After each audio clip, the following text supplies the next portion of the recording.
Hello, everyone. I think the rainy weather has done us a favor by, allowing you to come here. Welcome. It's a pleasure to have you here. My name is Abraham Leibson.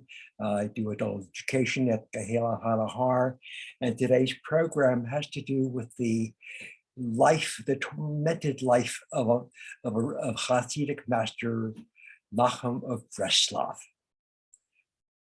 So I have a PowerPoint, and what I want to do is, even before we start with that, there's the question of who was he? What is his legacy? And what about his life that shaped that legacy? He's an unusual person, and he has left an indelible mark in a particular strain of ideas, and we'll get into that. So, Jerry, if you'd be so kind to start the first slide.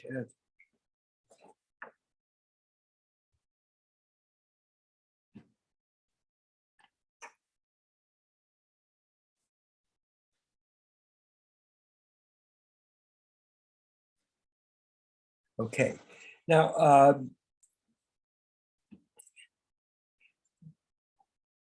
Nahman lived with contradictions. There was trauma and hostility in his surroundings. Not unlike, like many of us are descendants from Ashkenazi Jews from the area of Ukraine, Russia, Poland. I can identify places. In fact, I have a map where I think where my grandparents lived. So they lived in confined areas, and many of them were gated, or like the Pale of Settlement, and they were required, but also by choice.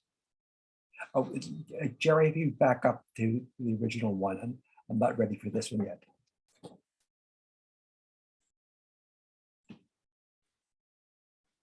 Okay.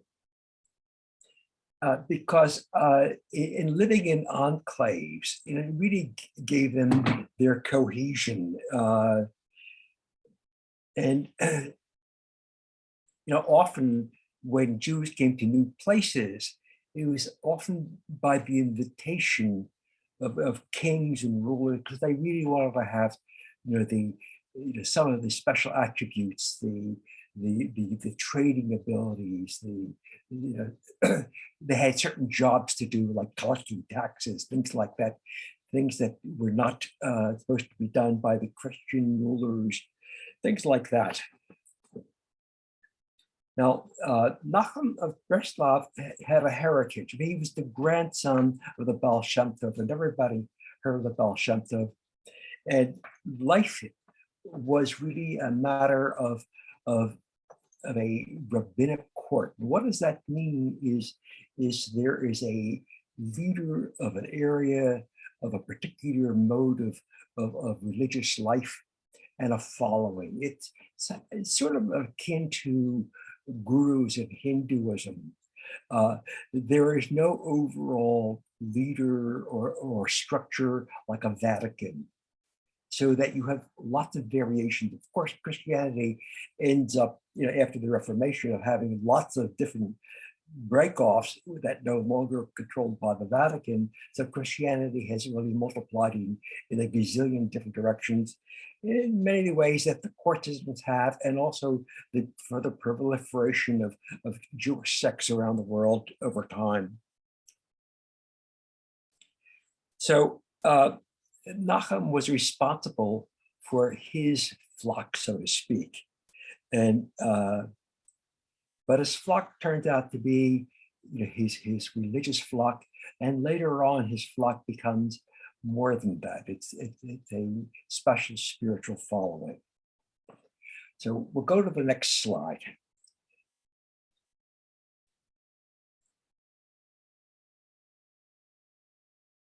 Okay, now what I have here are some 13 examples of his spiritual quotes. And I'm going to invite you to unmute yourself when you have a comment or an observation about the nature of that quote. And we'll go through. Yes, Andre, did you had your hand up? You wanted a comment? No, the only comment, what dates are we talking about? Okay, we'll get into that, but he was born in 1772 and died in 1810. He was only 38 years old when he died, and we'll detail that. But what I want to start off with was the power of his spiritual teachings first, and then we'll get into some of the difficult stories. So we'll start with the next slide. It is a great mitzvah to be happy always. What is that reminiscent of? I would say that's positive psychology. That you do yourself well by being upbeat. Anybody else?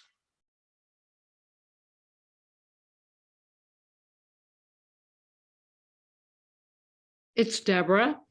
Yes, it reminds me of like a pop culture of like, don't worry, be happy. Yep. Okay. It helps spread, it's Judy, it helps spread positive feelings toward other people and draws them closer because people like to be around other people who are happy. Okay. Anybody else? Okay. Abraham, Yes. one of the quotes that I have highlighted from my little book that I used when I was teaching yoga in New Hampshire is always look for the good in yourself, focus on that good, highlight it, and turn even depression into joy. Okay. And we'll get into more about his writing. And I want to answer Ash's question. A mitzvah is a good deed. Do something for somebody else and you'll make yourself happy. Okay, next slide. This is the one that I put onto the flyer. You are wherever your thoughts are. Make sure your thoughts are where you want to be. Okay, that's a fascinating one. Let's have some comments on that.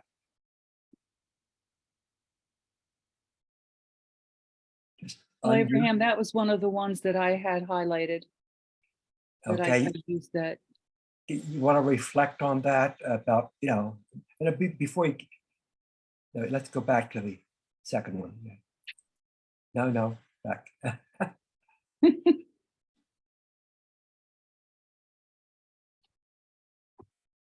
Okay. Well, to me, it's easy to ruminate. You ruminate, you're repeating dark thoughts over and over, and they get to be a habit. If you want to break that cycle and say, I'm ruminating, and maybe I want to do introspection, but not ruminate. Anybody else? Well, I had this listed under neuroplasticity, thinking positive, and Yes. neuroplasticity. Yes, there are lots of new writers in neuroscience on neuroplasticity and our ability to relearn and the methods that it takes to relearn being positive makes you happier. Anybody else? This is Matt. It's interesting that the quote is, and the background for it is in a slot canyon. Yeah, I love that. Yeah, it's symbolic of the meaning of that quote. So that if you are in a slot canyon, place of narrowness and little escape, unless you walk through it, that's where you will stay. you want to be more in a place where sky is open. You're describing Leonard Cohen saying the world is fractured and there are cracks, but that's how the light gets in. That's right. Okay, next. It's Mickey. I'm Yes, thinking about Ram Dass's book, Be Here Now, the whole idea of being present in the moment. Yes. Yes. Instead of ruminating, where you're concerned about the future, which you can't control, the past, which is gone. All right, next one. Grant me the ability to be alone. May it be my custom to go outdoors each day among the trees and grasses, among all growing things, and there may I be alone and enter into prayer to talk to the one that I belong to. Wow.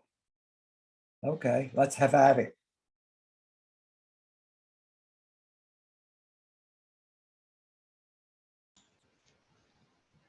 Yes, just speak up. Oh, I think it's very interesting that nearly, especially this quote, but nearly all the quotes are really a little contrary to what I understood the daily life of a very, Orthodox Jews in Poland or in Russia would have, studying Torah communally.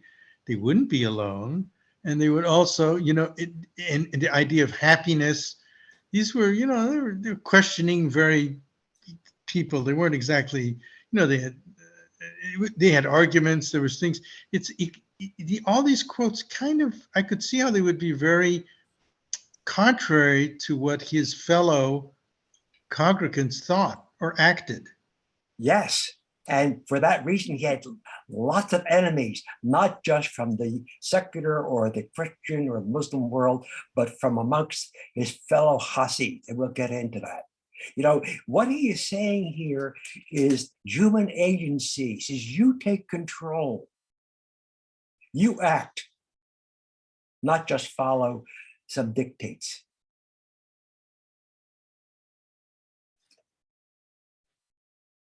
Let's go on to the next one.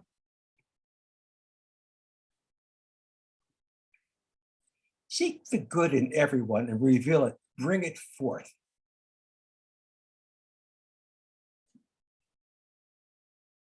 That's a good parent's advice, isn't it? One psychologist might, encourage you to think a little bit, on a positive basis rather than looking for the dark.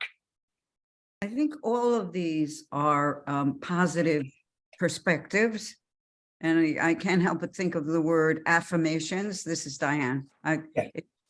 It's which is lovely. On the other hand, I think we need to remember to honor or what's the word I'm looking for, to mention to ourselves and also affirm to ourselves whatever is the thing that we're ruminating on, and actually affirm that. If I'm ruminating on something, I'm having trouble letting go of it, one way to do that is to actually affirm it, either write it down or talk about it or do something about it or decide not to do, but something, and then to move on to a more positive, affirmative, and an affirmative thoughts in reframe it, in other words. But I don't think we can do this without affirming the thing that's really, pardon the expression, grudgering us, whatever that is. That's an excellent comment. And you do have to deal with real life. And that very challenge, really hurt Nahman of Brezlov. Next. Sorry, it's giving me angst. Okay. I conquered my hostility by putting it away until the day I might need it.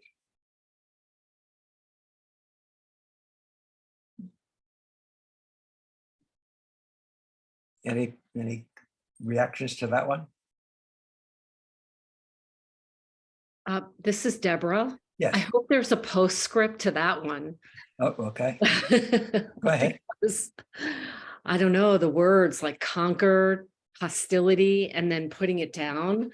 It just feels like putting it away. It feels like it's sort of like swallowing and Yeah. and yeah, it takes a Oh. lot of restraint and tolerance to be able to do that. So that's why I asked for a postscript, like, okay, how do you do that? Okay, but also he's acknowledged that there is a day when you need to speak up and act.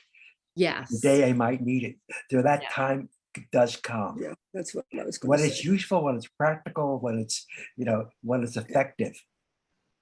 It sounds like this saying could be easily taken by the Black Panthers in the 60s in San Francisco. Mm. It really is that kind of, which is, be under control, but also sometimes you have to act. And it's acknowledging I like it because everything was very smiley till now, but, life isn't always very smiley, Sometimes you have to, get in there. For me, it reminds me of like a court battle, taking the high road where, you know what I mean? Like sometimes you just have to put aside some things, but then like when push comes to shove, like if you need to protect your child, like in a court custody thing, then that's when you have to like be, straightforward. I don't know. Yes. Yes, it's sort of like going through a divorce and fighting over pots and pans, I think of it as almost being in control. In other words, like Andre said, they're negative feelings, they're negative things happening. And if we focus on that, it might diminish our ability to be able to function or figure out what might be the best course of action. But when we can separate ourselves, validate that it exists, which I think that's what Diane's saying, validate the feeling, and be able to have control over it enough until the time when you figured out how to put it forth in an effective way where you can actually achieve something. Okay. Go to the next one. Lies are usually caused by an undue fear of men or women. Very applicable in the political sphere now. Very true. We are drowning in lies. What are we going to do? And most of them comes out of fear. Yes. I know a lot of people who we tend to segment our population onto this camp and that camp, but most of the antagonism comes out of fears that are unfounded. That's right. We're getting legislators and voters who vote against things where they have no personal contact or knowledge. I know. Okay. Let's go to the next one.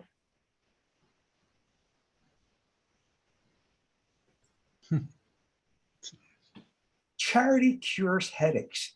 Heartaches. Heartaches. Headaches too. Heartaches. You want to speak up? Go ahead. Heartaches. Excuse me. I said headaches. Heartaches. Yeah. My lovely bride here corrected my reading. Thank you, Sharon. Well, heartaches, headaches, charity. Well, maybe he means good deeds, overcome, difficulties. Well, it seems also heartaches are a personal thing. And sometimes the way to get out of the personal is to do something public for others. Okay.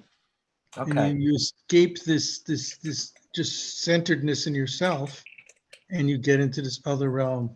Okay. You go out. Okay. I found it also interesting that, I was able to find these slides. I mean, there were many of them, that somebody's doing this work and creating these statements. I mean, these aren't my composition. I found them, What does this mean that this is in today's, this is not, a couple hundred years old. This is, very recent. Somebody's building this library of stuff. Okay. Let's do the next one. Always help those who are being persecuted. It's a good idea. Ukraine, maybe. Who knows? It's a complicated story. Mhm. The non-traditional community being persecuted. Immigrants. We're all immigrants. I don't see a Native American here.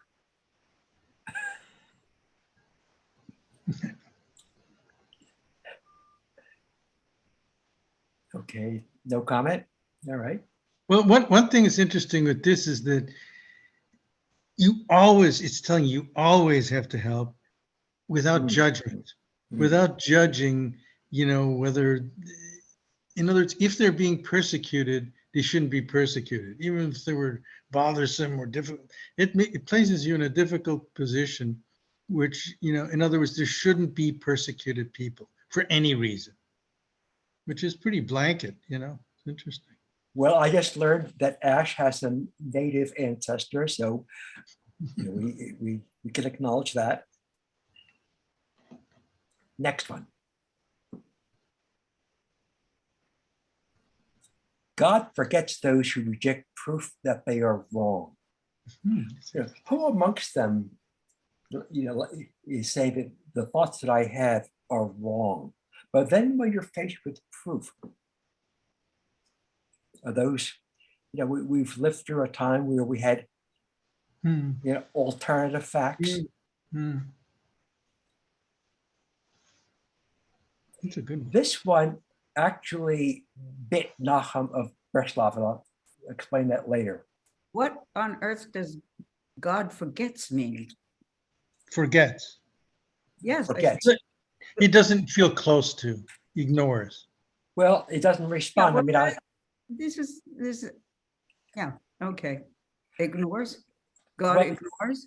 I'm supposed to, to me, it has to do with the expectation of what God does.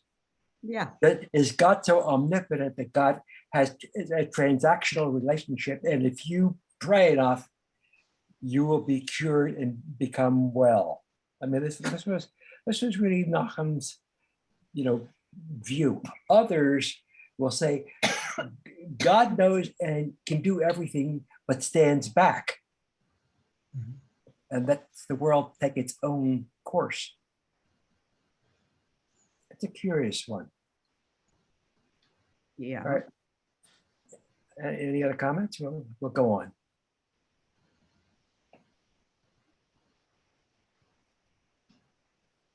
Faith is not only in the heart, it should be put into words.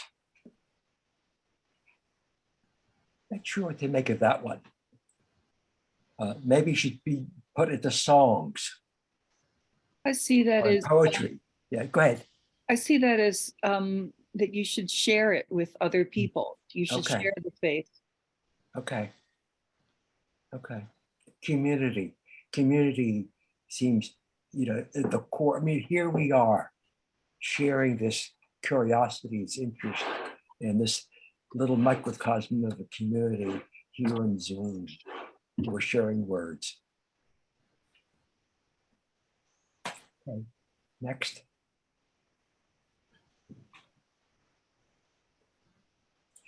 When you help scholars, you get a share in their learning. That's an interesting one.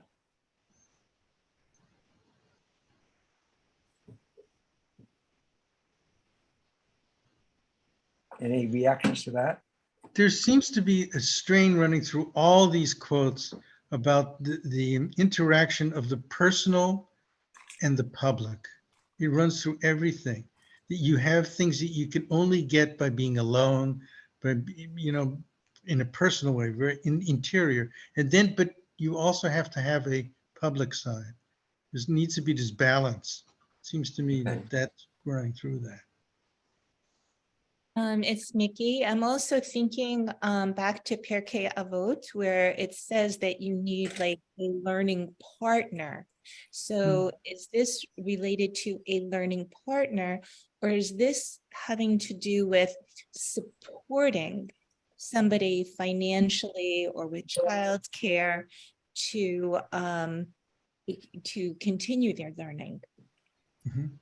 I know families who support scholars or men primarily who study all day and don't work. And there are families that support them so that they can do that. And I don't know, get mitzvah points for that or participate the way this is saying somehow in the learning by supporting them. I guess in keeping with what Nikki just said, but yes, I know people who do that. Or for that matter, just being a member, of the shul, or I'd say, hey, make a contribution to adult education at Kehilat. By the way, we don't spend much money, but when we do, it's nice to have some money there. Okay, next.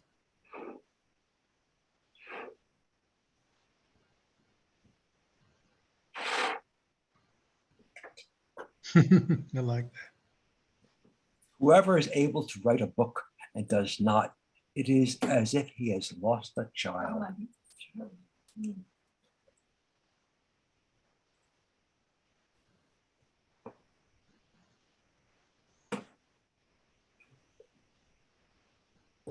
Yeah, in other words, share your knowledge, share your curiosity, share your excitement. It's valuable. It binds a community into a more vital existence. Also, for me, it has a thing of nearly all writers, composers, painters, whatever in the arts. It enters into the kind of it's a moral obligation to do this work. Mm. That you're not, it's not just, my expression, my personal, it's an actual obligation. It's one of those things that balances the world and takes us forward, because a child is the future. And so doing this work is like a gift to the future, seems to me. So, yeah, go ahead. One more. Go ahead. I think it's a lost opportunity, as Andre has said, to bring something into the world that will make the world better in a way, having shared it as we bring children in, and for the continuity of thought. And I'm thinking he's thinking Judaism in part, that this is a way to sustain Judaism. Okay. All right, we are finished with the series of slides, and go to the next slide, number 15, Jerry, please. Okay, who was Nahman of Brezlov? By the way, Nahman is spelled a gazillion different ways. Brezlov is spelled a gazillion different ways. I have it mixed here and there, but wherever I found sources, there was no consistency because it's Hebrew, it's transliterations, who knows? Reb Nahman, born in 1772, died in 1810. The great grandson, as I said, of the Baal Shem Tov, revived the Hasidic movement by combining the esoteric secrets of Judaism, Kabbalah, with in-depth Torah scholarship. He attracted thousands of followers during his lifetime, and his influence continues today through many Hasidic movements such as Brezlov Hasidim. Reb Nachman's religious philosophy revolved around closeness to God and speaking to God in normal conversations, as you would with a best friend. The content of his bodhidot is central to his thinking. Next slide.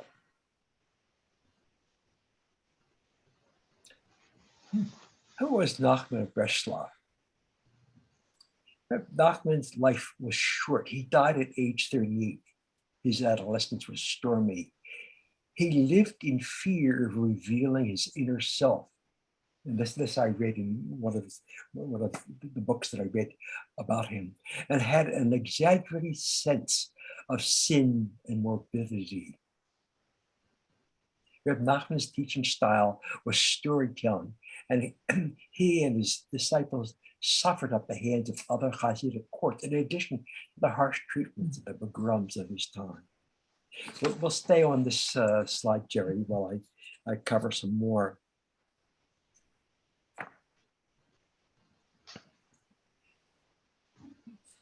Now, these courts were, that I had mentioned earlier, were really places of personality. And he did die young, but and had experienced so many different tragedies. Reb Nachman and his wife Sasha had 6 daughters and 2 sons. 2 daughters died in infancy. And the 2 sons, Yaakov and Shlomo Ephraim, both died within a year and a half of their birth. Their surviving children were Adi, Sarah, Miriam, Chaya. Wife Sasha died of tuberculosis in 1807.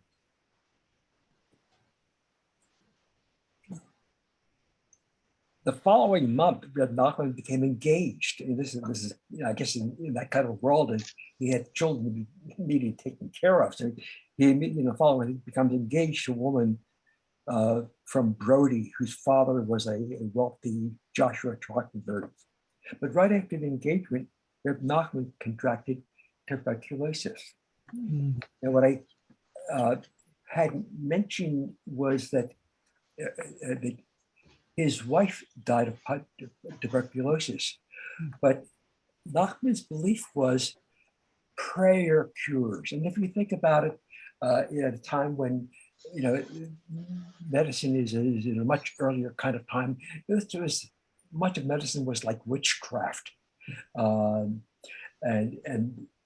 we know that even in the most primitive of places, if one has a good enough resistance in their body, and they become ill, if that person can rest, that their body will heal.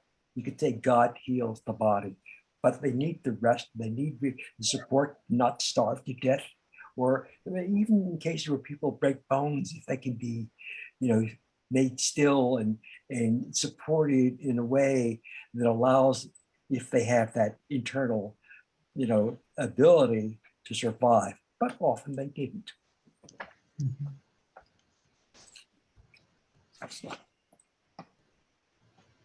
So his teaching style, I wanted to cover that, as I said, was storytelling. He was really a master of creating stories that had teaching, it's like fables that have a lesson, and his metaphors are very potent and memorable. And he had stressed early in his practice fasting, self-castigation, but he gave that up, and he abandoned them, his asceticism, because he felt that they may lead to depression and sadness. He told his followers to not be fanatics. Rather, they should choose one personal mitzvah to be very strict about, and do the others within the normal amount of care. That's an interesting kind of thing.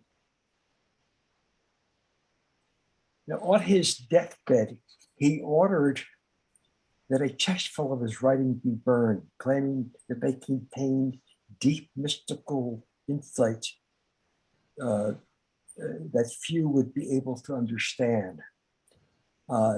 There were some things that were burned, but others were recorded in which we have today.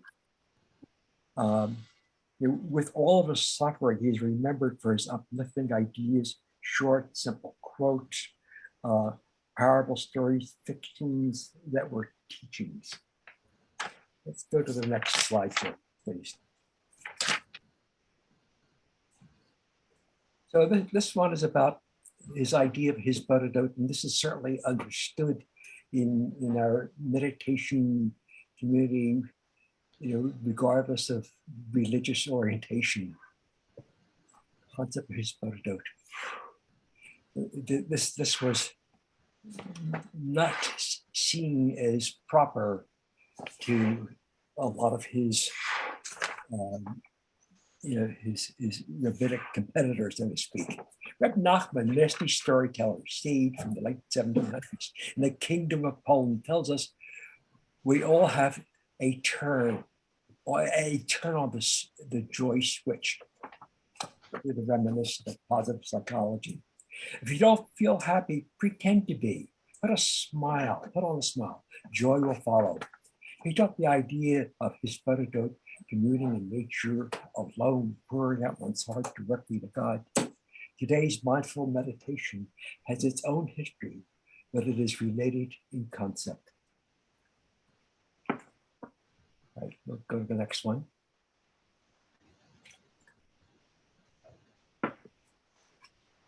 This is the book that I read that really prompted me to do this story. It's Arthur Green is a brilliant, writer, a rabbi. He was president of the Reconstructionist College at one time, and his ideas to me are very enlightening. This book by Arthur Green details the struggles endured by Nahman living between opposing forces of Jews responding to the forces of the Enlightenment and the traditions of faith and the power of prayer. And this is, he was reluctant to turn to the then evolving medical science, which Jews of other persuasions had crossed over into and gone to the universities and become doctors. But he said, no, you must pray. And his wife died. Next slide, please, Jerry.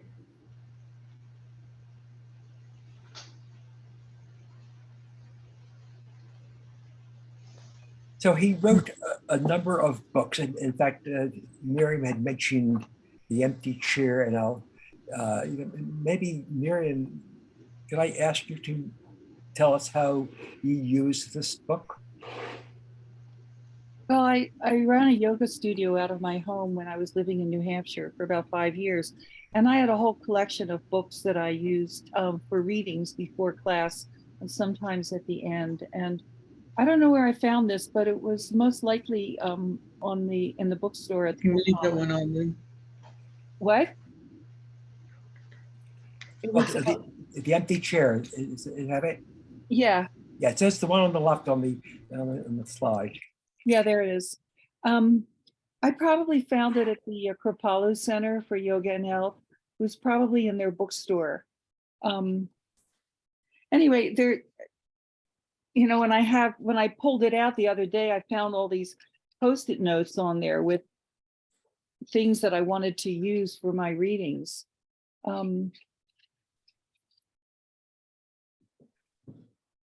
And a lot of the readings tie into modern yogis that I also had followed. Like there was something, and I can't find that quote now, from John Kabat-Zinn, that above all it is the awareness that counts. And there was a quote from Nahman that was similar to that. And someone breathing, and certainly some that were reminiscent of Ram Dass and Be Here Now. So that's all. And they were short. I like that, short and concise. So I find it fascinating that the book was at the Kripalu Center. That tells you how far this has gone. Well, the Kripalu Center has a lot of Jewish things in their bookstore. Yeah, of course.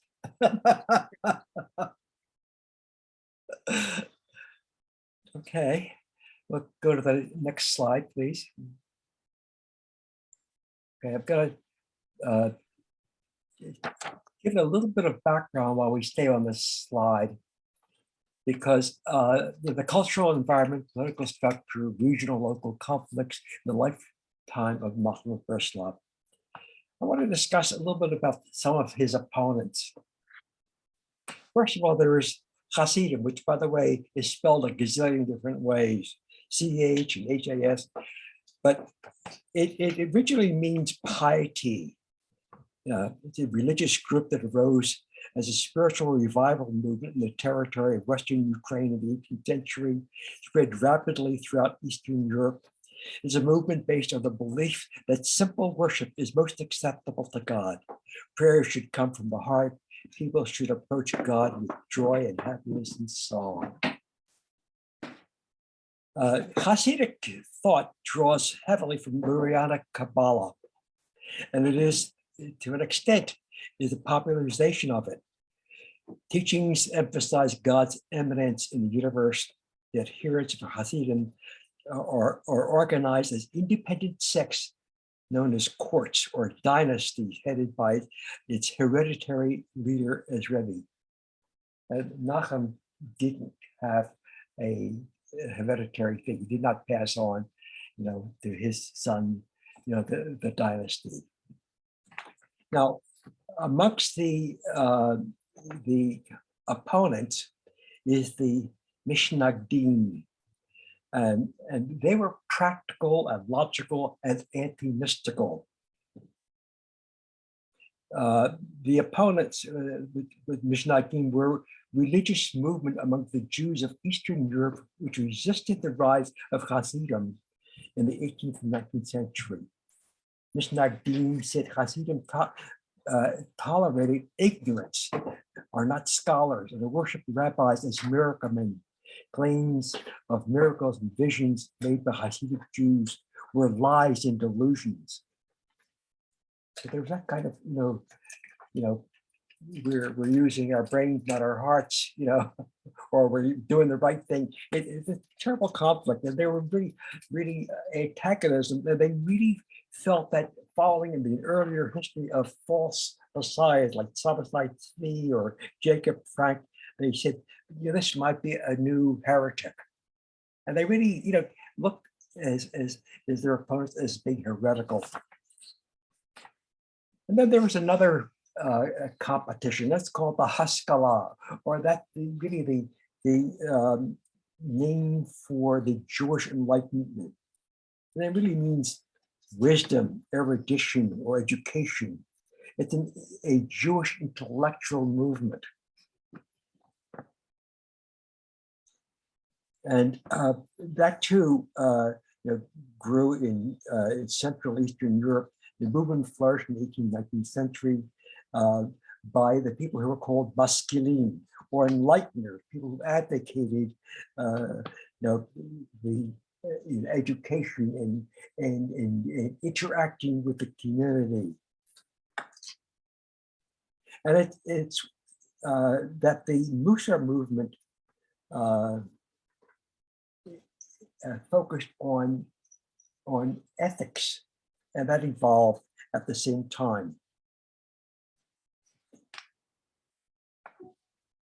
It collided both with the traditionalist and rabbinic elite, which intended to preserve what they called the old Jewish values, the norms, and against the radical assimilationists who wished to, in some cases, to eliminate Jewish identity. So it was really quite a challenge.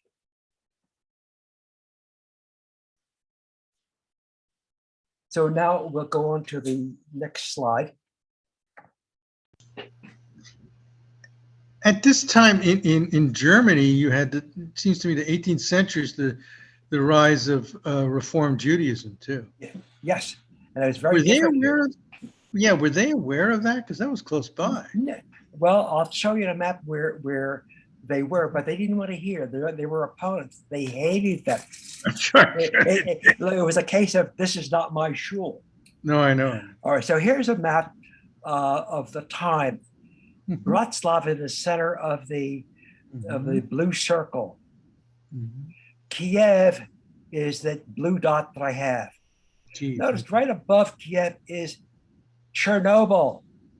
Yeah, right. There you go. Okay. Now, if you go back to the blue circle, to the right of that is Uman. Now, later we'll learn that toward the end of his life, he moved to Oman, very, very reluctant to do that because he too has developed, you know, tuberculosis. And with tremendous grief, he consents to go see Jewish doctors in Oman. And he ends up moving there. And within that year, he dies. But Oman now becomes an important new place. That's where he died. Oman is now the center where you have an annual return of people.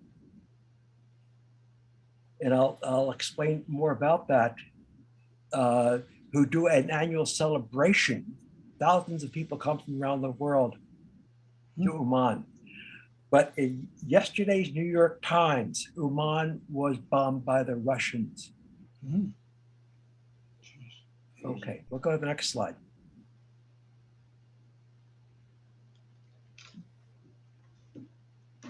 Here you begin to see a little bit about the path of the Enlightenment. I don't have a date on this map, but there are some dates that show the forces, you know, from Amsterdam, you know, you've got forces coming out. You've got, in fact, the lower right, you'll see Oman, where forces of Enlightenment are coming up from Odessa. You see in Vilna, you see Kovno. There's a town there that I see, which is the name of the town that my grandfather came from. Brezlov is right in the center. But you could see that centers of learning, centers of where Jews were saying, no, I need to become a lawyer, a doctor, you know, we already had, you know, skills in traders. And they started joining where they could. They were willing to step out of the shtetl. And it became a very strong competitive influence. It was very much resisted because it was heretical. Okay. Go on to the next slide now. A little bit about Brezlov. I don't know the date of this photograph, but I'm told that's Brezlov. Was founded in 1302 by Duke of Lithuania, Girda. A Jew leased the collections of customs duty in Brezlov in 1506. Isn't that an interesting thing that, you know, they applied for a job and got it, you know? And it appears that Jewish settlements developed from that time. In 1545, the Jews were exempted from the construction of roads so they could travel for commercial affairs. Well, they could do business and bring prosperity, so they don't have to do road building. Isn't that cool? The Jews suffered much in the attacks of the Tartars on the town in the 16th century. I really don't have much information of that, but that's a whole other kind of terrible history. We'll go to the next one. No, that's Taras Bulba. That 16th century stuff is Cossack. Yeah, okay. Now, a little bit about the personal history of Nahman of Brezlov. I actually did cover a lot of that already, but let's go on to the next slide, Jerry, please.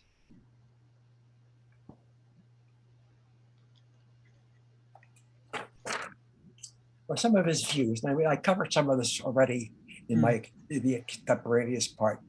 The central issues of Nahman's religious life, a constant awareness of the absence of God in the ordinary universe of human experience. You would think that would be heretical, but you know, he really felt that way.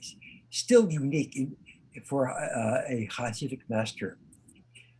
It was to become dominant in the lives of generations of Jews who came after him, most fully for those who lived through the years of the Holocaust. Where was God? Nahman was at the edge of the modern world and its fruits, yet fearful they would lead him astray and burdened with guilt by any deviation in his behavior from the path of the revered ancestors.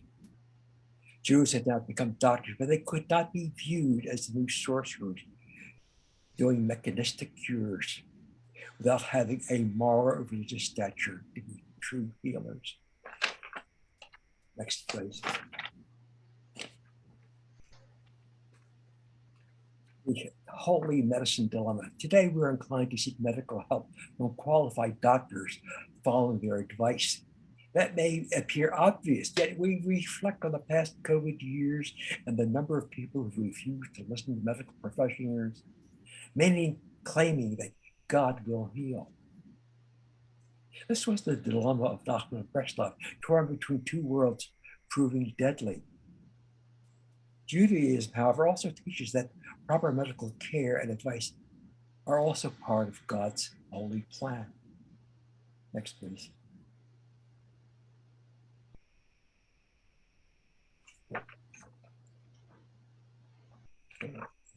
Please.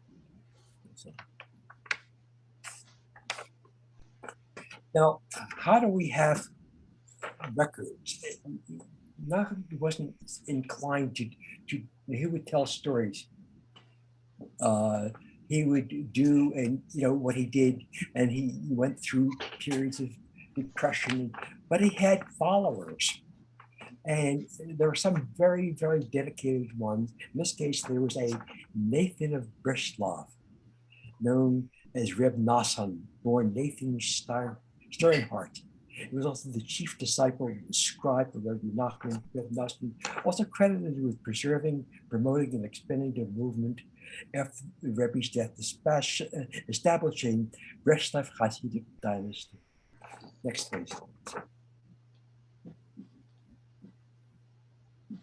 Steinhardt came from a well-to-do Mishnaytic family, and they, of course, they resisted. But he was, he was his own man. Met and became his disciple in 1820. That doesn't make sense. He died in 1810. I've got a wrong figure there.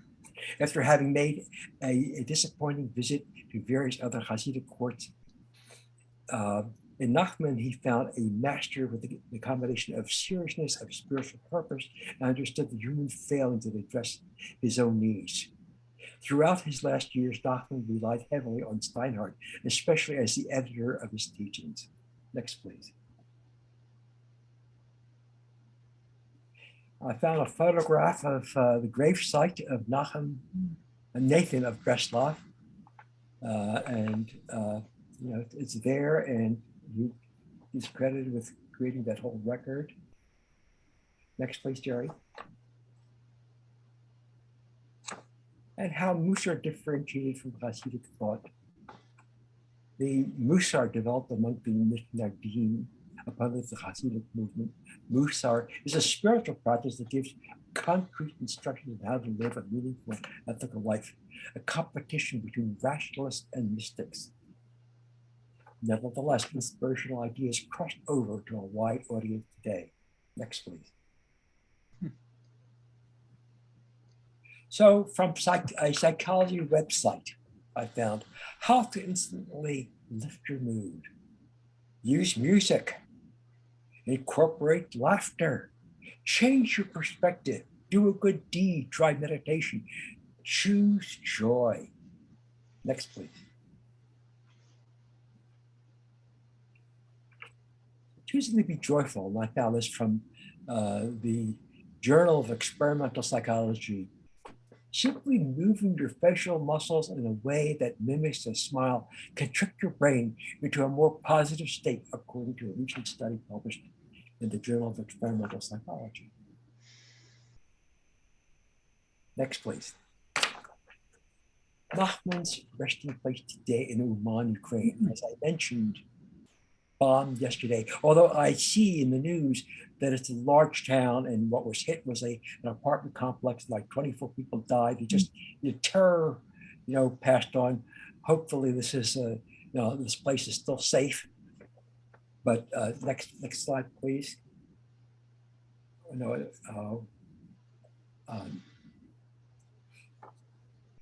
Now, so this has spawned other advocates, and some of you are familiar with some of these people who carried these ideas further. Rabbi Aryeh Kaplan, Orthodox rabbi, translated some of Nahman's books into English and also authored and taught meditation steeped in Jewish tradition.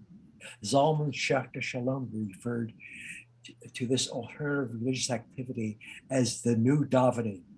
Roger Kamenetz referred to this exercise as getting a deeper prayer experience.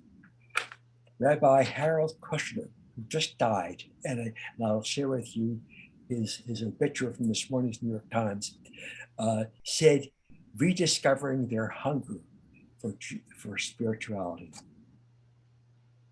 Next, please. So the devoted followers, I found this picture here. This is from September 2022. And there they are celebrating Nahman in the midst of a war zone. How's that for devotion? I have here the New York Times account and what they say here. I'll just read this. Uman draws crowds of visitors every year to its elegantly landscaped Safyikabas Park, I think it says, to the burial site of Nahman of Brezlov, the founder of Breslov Hasidic sect of Judaism. That's yesterday's New York Times. Next, please.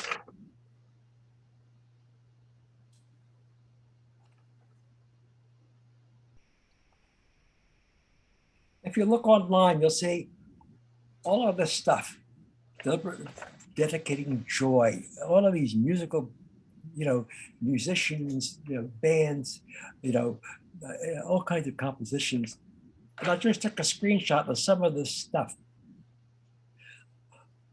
You sing, you dance, you smile, you create joy.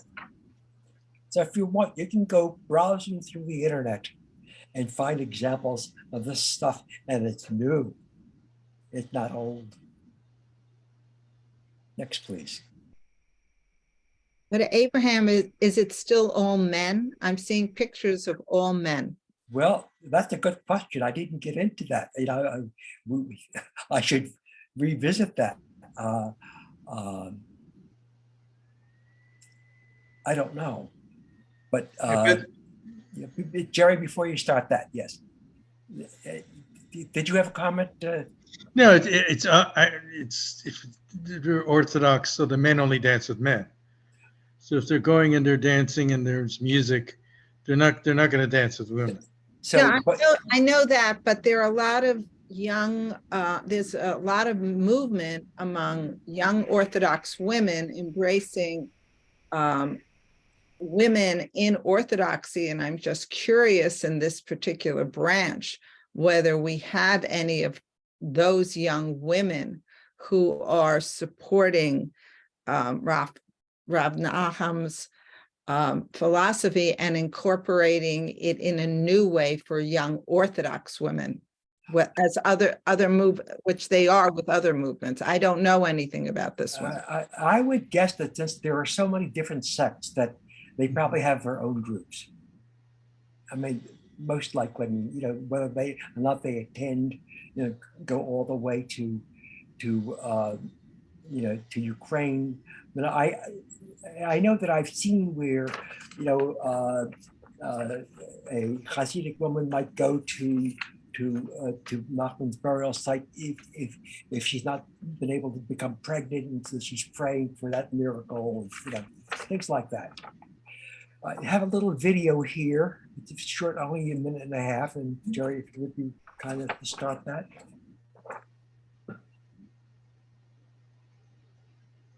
Take a moment to start.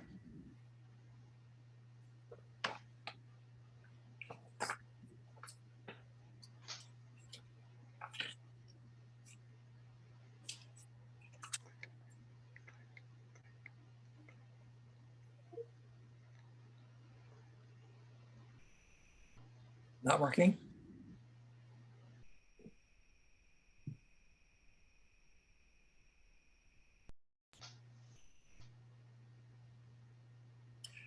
I'll tell you what, while Jerry's trying to get that working, Oh, I hear it.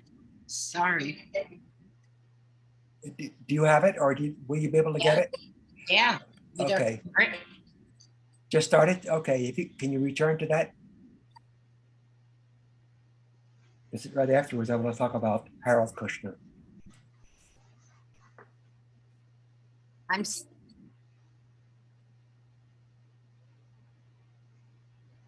And I hear it, so I'm not sure why you don't. So let me stop and share.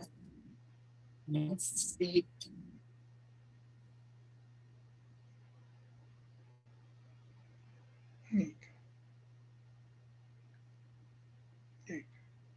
Yep.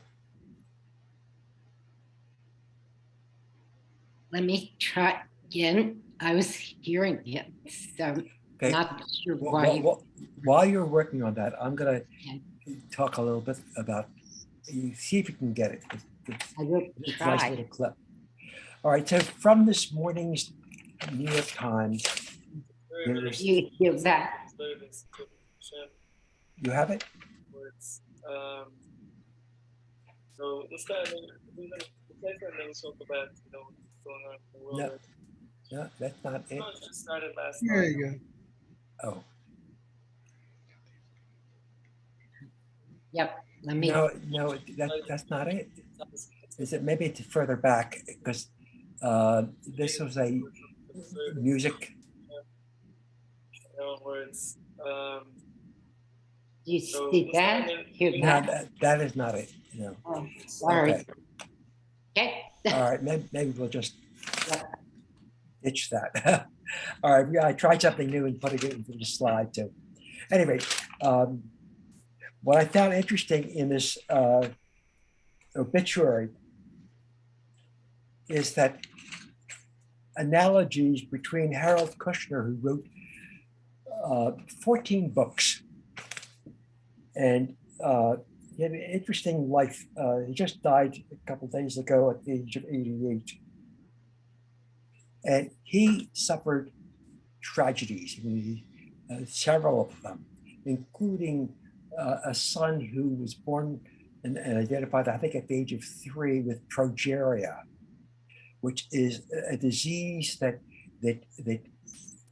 makes one grow old fast. So he, as a child, he looked like an old man, and by the time he was 14, he was completely spent and he died as an old person.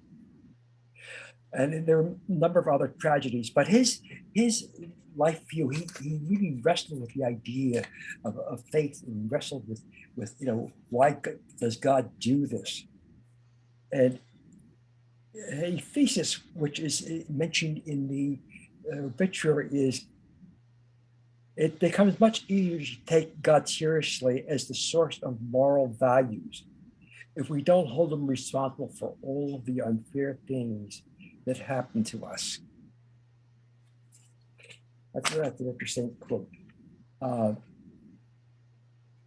He says that people who pray for miracles usually don't get miracles. But he also adds, but people who pray for courage, for strength to bear the unbearable, for the grace to remember what they have left instead of what they have lost, often find their prayers answered. So it's an interesting obituary, which is really central to how you see God. Is he the actor that you can who controls all, that you can negotiate with, or is he an essence, or she in essence? Excuse me. Yes, or it. But this is Jerry. Go to the last slide because we just want to open it up for discussions or any questions. In fact, you don't even have to show the slide. Let's just stay this way. We're getting close to the end. It's 12:09 and we'll be finished in 5 minutes or so.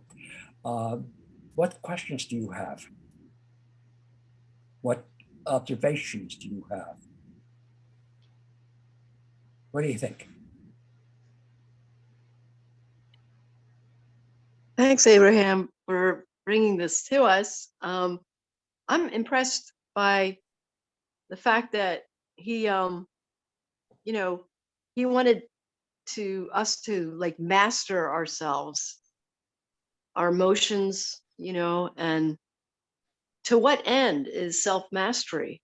And I think it's to overcome your circumstances, because, living where they live, poor, shtetl, tragedy, no real health care except God, difficult circumstances. Everyone had hard lives, and you can either succumb to that or you could try to rise above it in some way. And his way was not through miracles. Like, I know some of the Hasidic masters, they could do, they could perform miracles and stuff. I'm thinking of the Baal Shem Tov.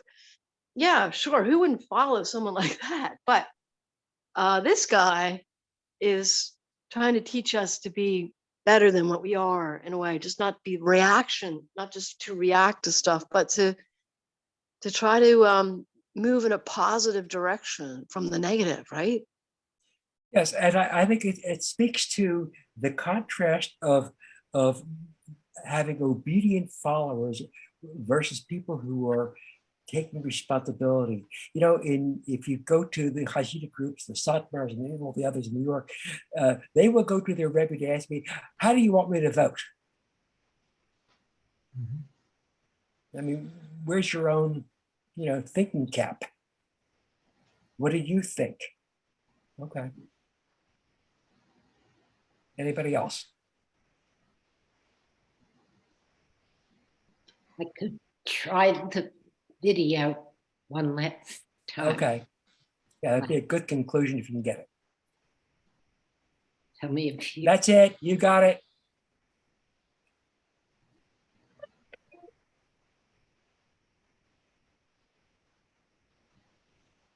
Well, there's a sound to that. There's music to that, but that's right.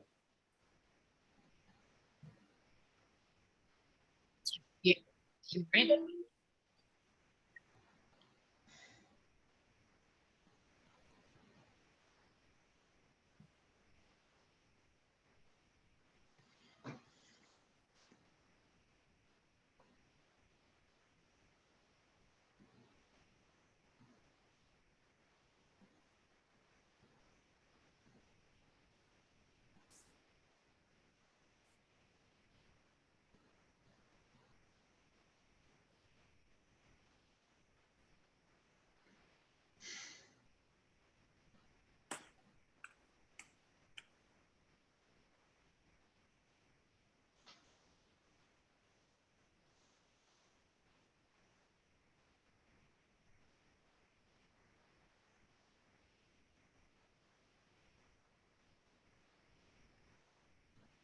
Thank you, Jerry. Although I didn't hear any music, it is enhanced by the music, but it's I heard it. that's okay. You can find it all the internet today. So with that, I think we're concluded. Unless we have any other questions. I can't. So we'll start in the cipher, and then we'll talk about what's going on in the world right now.